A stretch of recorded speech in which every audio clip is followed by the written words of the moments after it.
नमस्कार दोस्तों deep knowledge GS में आप सभी का स्वागत है।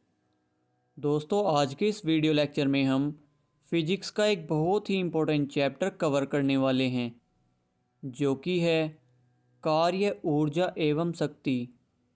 दोस्तों ये फिजिक्स का इतना इम्पोर्टेंट चैप्टर है कि इसमें से एग्ज़ाम में एक न एक क्वेश्चन हर बार बनता ही बनता है। तो दोस्तों चलिए लेक्चर की शुरुआत करते हैं। दोस्तों सबसे पहले हम देखते हैं बल यानी फोर्स किसे कहते हैं। तो दोस्तों देखिए, किसी वस्तु को धक्का लगाना या खींचना बल कहलाता है। दोस्तों बस बल इतना सा ही है कि यदि आप किसी वस्तु को धक्का लगाते हो या खींचते हो तो उसे ही बल कहा जाता है। और दोस्तों बल का मात्रक होता है न्यूटन। और दोस्तों इसे हम एक छोटी सी ट्रिक से याद रख सकते हैं, जो कि है बटन, जहाँ पर बा से हमने बनाया बल और टन से हमने बनाया न्यूटन। दोस्तों इसे हम ऐसे याद रख सकते हैं। और दोस्तों बल को F से प्रदर्शित करते हैं। दोस्तों अब हम देखते हैं विस्थापन यानी कि डिस्प्लेसमेंट किसे कहा जाता है।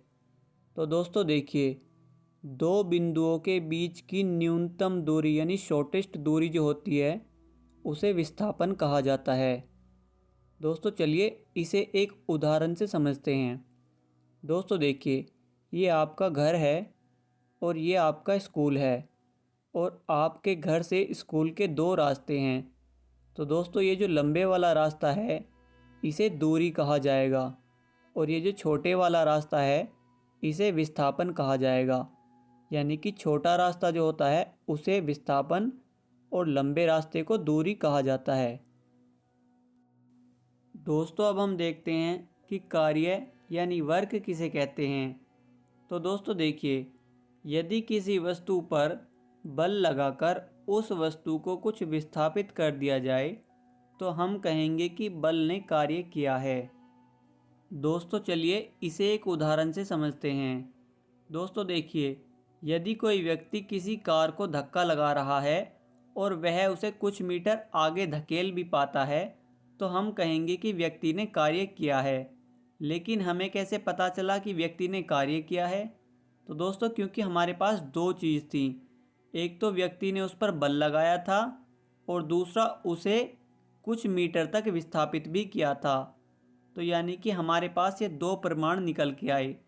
तो हमने इससे कार्य का सूत्र बनाया कि कार्य जो होगा वो बल गुना विस्थापन के बराबर होगा।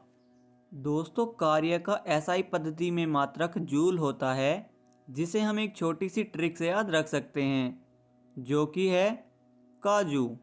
दोस्तों इस काजू में जो ये का है, इस का से हमने बनाया कार्य और इसमें जो ये जू है, इस जू से हमने बनाया जूल। दोस्तों इसे हम ऐसे याद रख सकते हैं।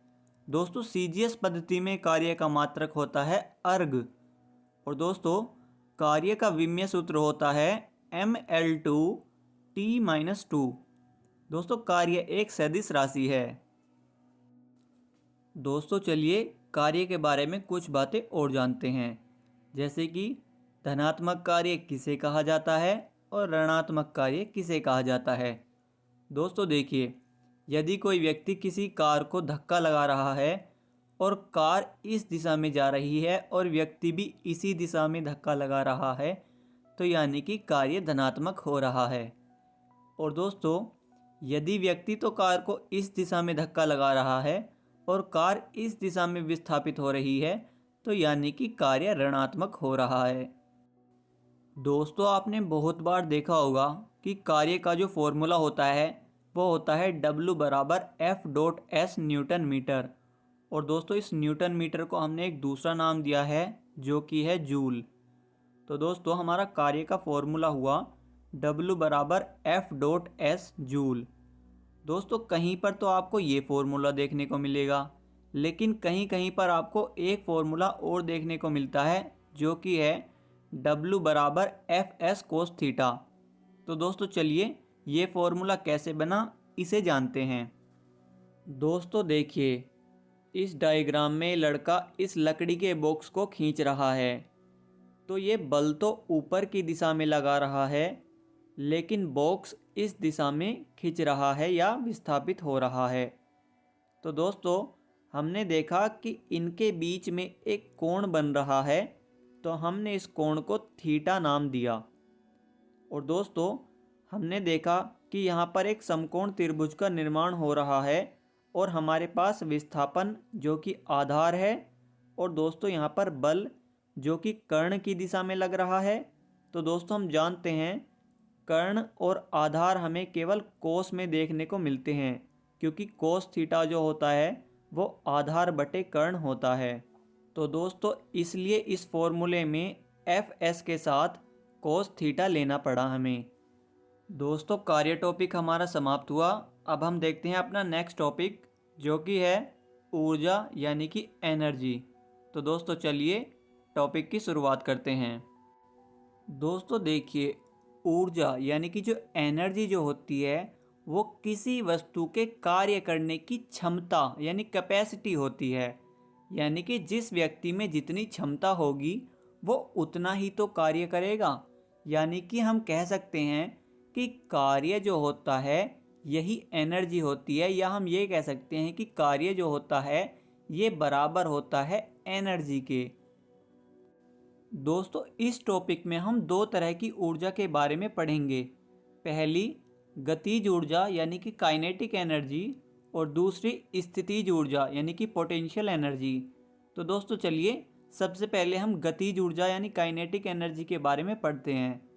तो दोस्तों देखिए किसी वस्तु की गति अवस्था में होने पर उसके अंदर जो ऊर्जा समाहित होती है उसे उस वस्तु की गतिज ऊर्जा कहा जाता है।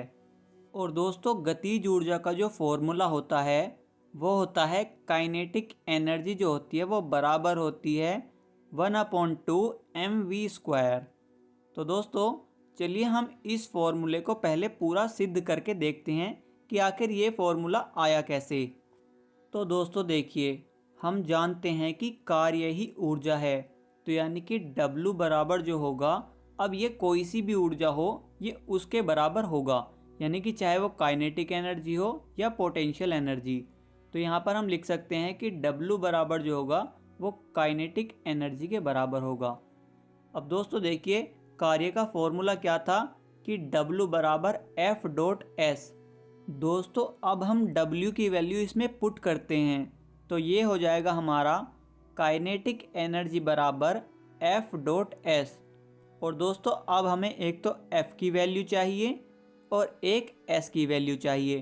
तो दोस्तों F की वैल्यू मिलेगी हमें न्यूटन के गति के दूसरे नियम से, जो कि था F बराबर ma, जहाँ पर m द्रव्यमान होता है और a त्वरण। और S की वैल्यू मिलेगी हमें न्यूटन के गति के तीसरे नियम से, जो कि था v² - u² बराबर 2as। और दोस्तों जब इस 2a को इधर डिवाइड में लेके जाएंगे तो ये हमारी s की वैल्यू यहाँ से निकल के आ जाएगी। तो यानी कि अब हमारे पास f की भी वैल्यू है और s की भी वैल्यू है। अब हम इन्हें अपने फॉर्मूले में रखते हैं, जो कि था काइनेटिक एनर्जी बराबर F.S। तो F के स्थान पर हमने रखा ma और S के स्थान पर हमने रखा v² - u² बटे 2a। और दोस्तों इस a से इस a को काट दिया। और दोस्तों इसमें जो ये u है ये किसी वस्तु का प्रारंभिक वेग है जिसकी वैल्यू 0 है। तो दोस्तों जब हम 0 को इसमें पुट करेंगे तो हमारे पास बचेगा काइनेटिक एनर्जी बराबर 1/2 mv²। और दोस्तों यही हमारा काइनेटिक एनर्जी का फॉर्मूला होता है। दोस्तों अब हम देखते हैं स्थितिज ऊर्जा यानी कि पोटेंशियल एनर्जी।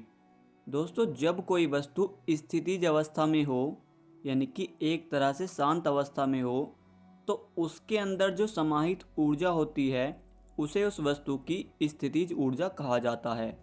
और दोस्तों पोटेंशियल एनर्जी का फॉर्मूला होता है पोटेंशियल एनर्जी बराबर mgh, जहाँ पर m वस्तु का द्रव्यमान, g गुरुत्वीय त्वरण और h यानी कि वस्तु की धरती की सतह से ऊंचाई। तो दोस्तों चलिए अब हम इसका एक उदाहरण देखते हैं।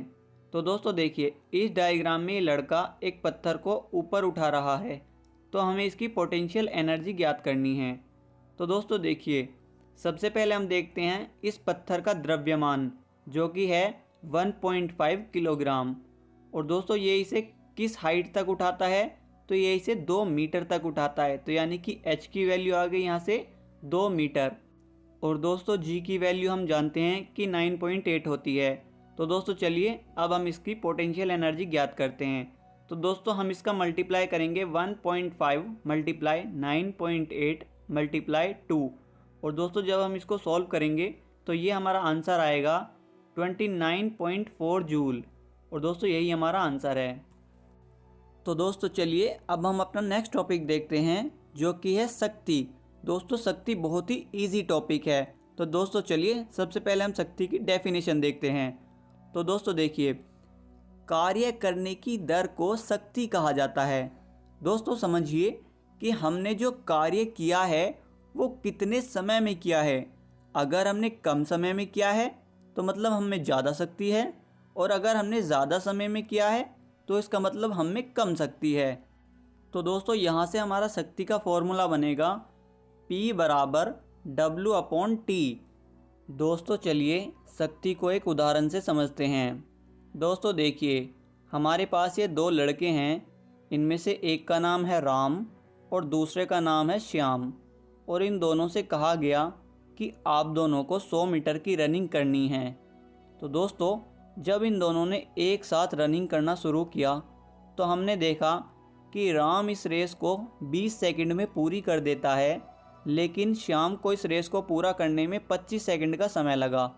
तो यानी कि हम कहेंगे कि राम की जो शक्ति है वो ज़्यादा है और श्याम की जो शक्ति है वो कम है, क्योंकि इतना ही काम दोनों ने अलग अलग समय में किया है।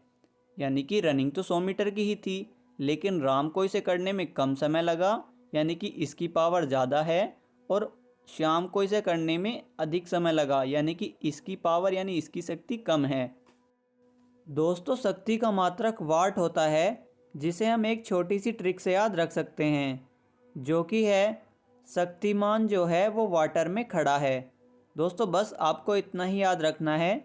जहाँ पर शक्तिमान से हमने बनाया शक्ति का मात्रक और वाटर से हमने बनाया वाट, यानी कि शक्ति का मात्रक वाट होता है।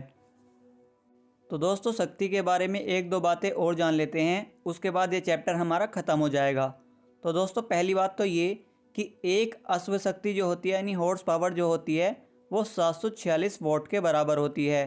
और दोस्तों एक क्वेश्चन और पेपर में आपसे पूछा जा सकता है कि बताइए एक यूनिट किसे कहते हैं। तो दोस्तों एक यूनिट जो होती है वो 1 किलोवाट घंटा के बराबर होती है। 1 किलोवाट यानी कि 1000 वाट और 1 घंटा यानी कि 3600 सेकंड। तो दोस्तों जब हमने इनका मल्टीप्लाई किया तो यह आया हमारा 36 लाख। और दोस्तों इसको हम कुछ इस तरह भी लिख सकते हैं कि 3.6 × 10⁻⁶ इतने जूल। और दोस्तों ये जो वाट, किलोवाट, मेगावाट और हॉर्स पावर, ये चारों जो हैं ये शक्ति के मात्रक हैं। और दोस्तों ऊर्जा संरक्षण का सिद्धांत कहता है कि ऊर्जा को कभी भी न तो नष्ट किया जा सकता है और न ही उत्पन्न किया जा सकता है। इसे केवल एक रूप से दूसरे रूप में परिवर्तित यानी कि ट्रांसफ़र किया जा सकता है। दोस्तों आज की वीडियो में इतना ही। दोस्तों अगर वीडियो पसंद आई हो तो वीडियो को लाइक करें और ऐसी ही मज़ेदार वीडियो देखने के लिए हमारे चैनल को सब्सक्राइब करें। Thanks for watching.